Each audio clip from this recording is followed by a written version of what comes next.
Pride Month message ni Vice Ganda, patama raw kina Ricky Reyes at Rene Salud.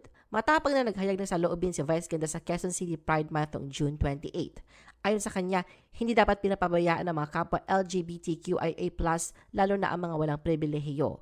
Kahit may pribilehiyo na siya sa buhay, hindi ito dahilan para talikuran ang kapwa niya LGBTQIA+, na wala pa rin natatanggap na pantay na pagtingin. Anya, ang pribilehiyo ay hindi lang para sa iilan, kundi dapat ay maging karapatan ng lahat. Walang direktang binanggit na pangalan si Vice kung sino ang pinatutungkulan niya sa kanyang mensahe, ngunit maraming netizen ang nag-ugnay nito sa naging controversial na panayam kina LGBTQ trailblazers at fashion icons na sina Mother Ricky Reyes at Mama Rene Salud.